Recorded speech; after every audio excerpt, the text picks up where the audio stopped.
लेकिन मैं इंप्रेस नहीं हो रहा हूँ, क्योंकि तो सबको पता है इसमें नया क्या है, गूगल करूंगा मेरे को मेरा डाइट चार्ट बन के मिल जाएगा, इंप्रेस कैसे करूंगा मैं?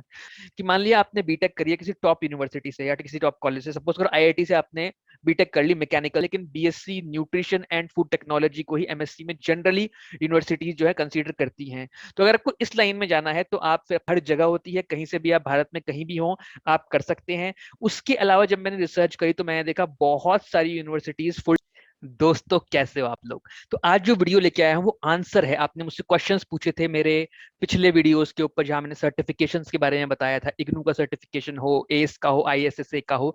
तो मुझसे जो स्पेसिफिक एज ग्रुप है जो कि है 16 ईयर्स से लेकर 20 ईयर्स तक का, यानी कि जो 11th 12th में या फिर कॉलेज में पढ़ रहे हैं, तो कंफ्यूज हैं कि भाई सर्टिफिकेशन करें, यानी कि आप 1 साल का 6 महीने वाला सर्टिफिकेट कोर्स करो, या फिर कंप्लीट ग्रेजुएशन करो बीएससी न्यूट्रिशन में या बीएससी फूड टेक्नोलॉजी में, एमएससी करो। और दोनों में फर्क क्या है कि डाइटिशियन क्या होता है, और जो न्यूट्रिशन सर्टिफिकेशन करने के बाद जो सर्टिफाइड प्रोफेशनल बनता है, उनमें फर्क क्या होता है।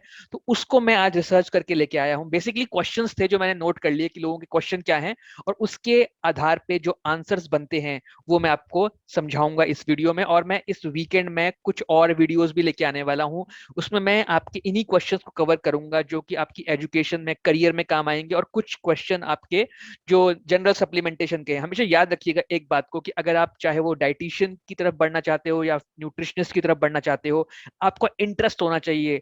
नॉट जस्ट कि आपका इंटरेस्ट होना चाहिए डाइजेस्टिव सिस्टम को लेके, फूड को लेके, आपका इंटरेस्ट होना चाहिए फिटनेस में कौन से सप्लीमेंट्स यूज हो रहे हैं और स्पेसिफिक हार्मोन्स कैसे काम करते हैं। तो जब आपका उसमें इंटरेस्ट होगा ना, तो आप समझिए कि आपको ये करियर आपको सूट करेगा, आप इसमें आगे बढ़ सकते हैं। बहुत ज्यादा एडवांसमेंट आ चुका है टेक्नोलॉजीज के अंदर, जो आप जानते हैं, और साथ साथ एजुकेशन के अंदर भी। तो जिसको अच्छी नॉलेज होगी, जो अपनी अच्छी नॉलेज को दिखा सकेगा, जो इंप्रेस कर सकेगा, वही इस फील्ड में आगे जाएगा। तो शुरू करते हैं और बताता हूं कि डिफरेंस क्या है। देखो, पहली बात, जो पहला क्वेश्चन लोग पूछते हैं कि अगर सर्टिफिकेशन करना है, चाहे वो इग्नू हो या, अब इग्नू में क्या है कि आपका 1 साल का 2 साल का सर्टिफिकेशन है, आप उसे 4 साल में भी कर सकते हैं, पर आप उसको 1 साल में कंप्लीट कर सकते हैं। सबसे सस्ता सर्टिफिकेशन है, 3-4 हजार रुपए में हो जाता है। तो वो एक पहला सर्टिफिकेशन जो मैं सबको कहता हूँ कि ट्राई कर लो। अगर आपको लगता है कि आप इस इंडस्ट्री में आगे बढ़ना चाहते हो, तो कम पैसे खर्च करते हुए ट्राई कर लो। अगर मजा आया, अगर इंटरेस्ट जागा, तो फिर आप इंटरनेशनल सर्टिफिकेशन कर लेना। कौन से इंटरनेशनल सर्टिफिकेशन जो मैंने आपको हमेशा बताता हूँ, आईएसएसए है, तो मैं आपको, क्योंकि मैंने वहां से पढ़ाई करी है। एस एस एक बहुत ही रिनाउंड इंस्टीट्यूट है, बहुत ही रिनाउंड सर्टिफिकेशन एजेंसी है। एनएसीएम है आपका, एसीएसएम है। तो ये सारे काफी ज्यादा पॉपुलर रिनाउंड सर्टिफिकेशन एजेंसीज हैं, और आप इनसे 6 महीने से लेकर 1 साल में सर्टिफाइड हो सकते हो। आप न्यूट्रिशनिस्ट बन सकते हो, आप सर्टिफाइड फिटनेस ट्रेनर बन सकते हो, आप सर्टिफाइड बॉडी बिल्डिंग कोच बन सकते हो, और इवन आप सर्टिफाइड, जो लोग हाई एज ग्रुप के हैं, उनके सर्टिफाइड कोच भी बन सकते हो। जो लोगों को प्रॉब्लम्स होती हैं, इंजरीज होती हैं, उन इंजरीज को कैसे रिजॉल्व करना है, उसके लिए डिफरेंट थेरेपिस्ट के कोर्सेज होते हैं, 1 साल के, 2 साल के, मतलब डिपेंडिंग ऑन आपकी स्पीड के ऊपर है। लेकिन 6 महीने से 1 साल तक का टाइम मिलता है कोर्स को कंप्लीट करने में। दोनों ही ऑप्शन अवेलेबल होते हैं। आप सेल्फ स्टडी कर लो, मैंने जनरली सारे के सारे कोर्सेज सेल्फ स्टडी से करे, या फिर आप गाइडेड स्टडी प्रोग्राम ले लो। गाइडेड स्टडी प्रोग्राम्स महंगे होते हैं, और ये सारे इंटरनेशनल सर्टिफिकेशंस जनरली 35,000, 35,000 से लेकर लगभग 45-50,000 तक का एक सर्टिफिकेशन जाता है। इसकी सबकी एक्सपायरी लगभग 2 साल के अंदर होती है, और आपको दोबारा से कोई और सर्टिफिकेशन करके, यानी कि आप कोई और सर्टिफिकेशन या कुछ पॉइंट्स आप एक्यूमुलेट करते हो, कोई छोटे छोटे छोटे छोटे सर्टिफिकेट या ट्रेनिंग करके, और उसके बाद आप इसे रिन्यू करा सकते हो। इग्नू में ऐसा नहीं होता है।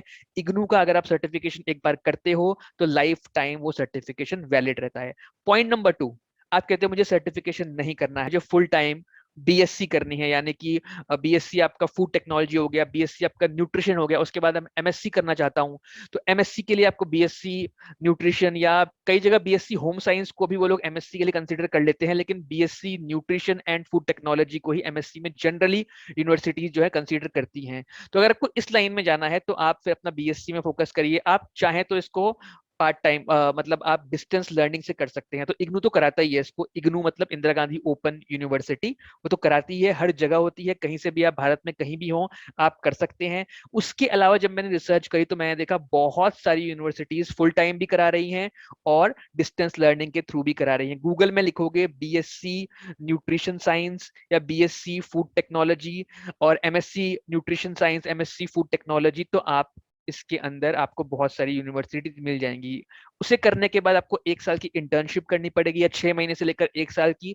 फिर आपको इनका एक एग्जाम देना पड़ता है। जो सोसाइटी है डाइटिशियंस की, उन्होंने अपनी एक सोसाइटी बनाई हुई है, और उसका एग्जाम देके आप एक सर्टिफाइड डाइटिशियन बन सकते हो। क्या आप सर्टिफाइड डाइटिशियन जब बनोगे तो क्या आप उसके बिना नहीं बन सकते हो? आपने सिर्फ कॉलेज से डिग्री ले ली तो आप क्या डाइटिशियन नहीं हो? आप तब भी हो।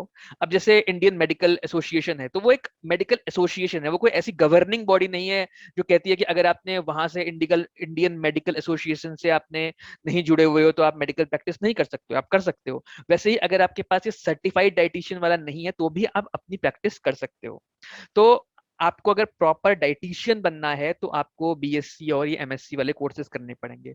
लेकिन अगर आप सर्टिफिकेशन करते हो तो आप न्यूट्रिशनिस्ट बन सकते हो, फिटनेस ट्रेनर बन सकते हो, फिटनेस कोच बन सकते हो, जिम खोल सकते हो, इस लाइन में आगे जा सकते हो। अब कोई मुझसे पूछे कि इन दोनों में कौन सा बेहतर है, इसका आंसर क्लियर नहीं है। देखो, एक एग्जांपल बताता हूँ कि मान लिया आपने बीटेक करी है किसी टॉप यूनिवर्सिटी से या किसी टॉप कॉलेज से। सपोज करो आईआईटी से आपने बीटेक कर ली मैकेनिकल साइंस में या सिविल इंजीनियरिंग में, मैकेनिकल इंजीनियरिंग या सिविल इंजीनियरिंग में आपने कर ली, और अल्टीमेटली आपका प्लेसमेंट हो गया किसी बड़ी मल्टीनेशनल कंपनी में, और आप वहां पे क्या कर रहे हो? आप प्रोडक्ट डेवलपमेंट कर रहे हो, आप सॉफ्टवेयर डिजाइनिंग कर रहे हो, सॉफ्टवेयर कोडिंग कर रहे हो। बेसिकली आपने पढ़ाई तो कुछ और की थी, लेकिन आप अब कुछ और में एक्सेप्शनल काम कर रहे हो, आप बहुत अच्छा काम उसमें भी कर रहे हो। आपकी योग्यता के ऊपर है, क्योंकि आपने इंजीनियरिंग निकाली, आपने बीटेक निकाला, उसके बाद आप इजीली कोडिंग भी कर पा रहे हो क्योंकि आप होशियार थे, आपने उसे पिकअप कर लिया।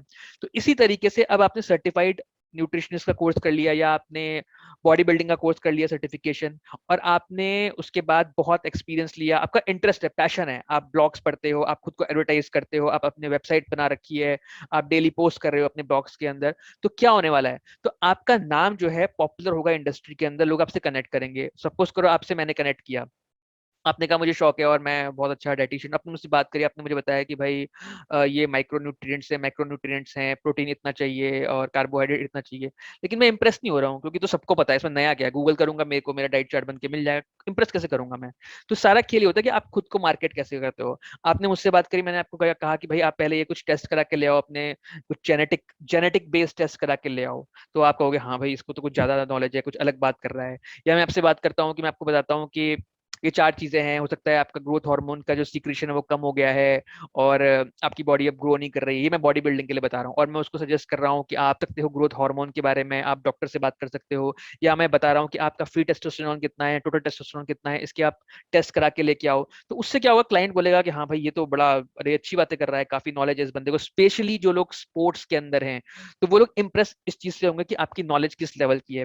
अब जो डाइटिशियन होंगे, जनरली अगर आप डाइटिशियन से बात करोगे तो वो मतलब ये मेरा पर्सनल ओपिनियन है, आप इसको दिल पे मत लगाइएगा, वो जनरली फूड तक रहते हैं, और वो कई सारी ऐसी चीजों को गलत भी मानते हैं कि आप मतलब हार्मोनल इम्बैलेंस के बारे में, या हार्मोनल इम्बैलेंस तो नहीं, लेकिन स्पेसिफिकली जब हम बाहर के हार्मोन्स की बात करते हैं, बाहर से हार्मोन्स लेने की बात करते हैं, तो इस चीज को काफी गलत बताते हैं, और 90% केसेस में वो गलत भी है। लेकिन मैं जो एग्जाम्पल कोट करना चाह रहा हूँ वो ये है कि मार्केटिंग में आपको बहुत फर्क पड़ता है, कि आप सेल्फ मार्केटिंग जब करोगे, कैसे करोगे, उस चीज से निर्धारित होगा कि आप इस फील्ड में कितने सक्सेसफुल होते हो। तो डिसीजन आपको लेना है। मेरा पर्सनल बताया तो मैं डाइटिशियन नहीं हूँ, मैंने सर्टिफिकेशन करे हुए हैं, मुझे पसंद है, मेरी हॉबी है। फुल टाइम जो है, मैं एक मल्टीनेशनल कंपनी में काम करता हूँ, जो मेरी फुल टाइम जॉब है, कई कई सालों से मेरी जॉब है वहाँ पे। और आप लिंक्डइन प्रोफाइल देख सकते हैं, मैंने डिस्क्रिप्शन में लिंक दिए हुए हैं सारे के सारे अपने प्रोफाइल्स के। और ये मैं एज ए हॉबी करता हूँ, और मेरे कुछ साइड बिजनेसेस हैं जिसमें इस हॉबी का मेरे को फायदा मिल जाता है, और सेल्फ मार्केटिंग में अपनी करता रहता हूँ अलग अलग तरीकों से। जबकि यूट्यूब में मैं अपनी सेल्फ मार्केटिंग बहुत कम करता हूँ, अपने बारे में कम बताता हूँ, लेकिन अभी मैंने कुछ, क्योंकि न्यूट्रिशन से स्पेसिफिक वीडियोस बना रहा हूँ, तो मैंने बताना शुरू कर दिया। लेकिन अगेन जो पॉइंट है वो आप समझ चुके हैं। और अगर क्वेश्चंस हैं आपके इस बारे में, तो आप क्वेश्चंस मुझसे पूछिए, कमेंट करिए। और इंस्टाग्राम में अभी मैं कई बार आंसर देने की कोशिश करता हूँ, और स्पेसिफिक जो क्वेश्चन है इंस्टाग्राम में ही एक स्टूडेंट ने मुझसे पूछा था, तो उसका आंसर मैं यहाँ पे देने की कोशिश कर रहा हूँ। तो सब्सक्राइब जरूर करिए, शेयर करिएगा, उससे मोटिवेशन मिलता है। और बने रहिए, कई सारे वीडियो लेके आ रहा हूँ। Good bye.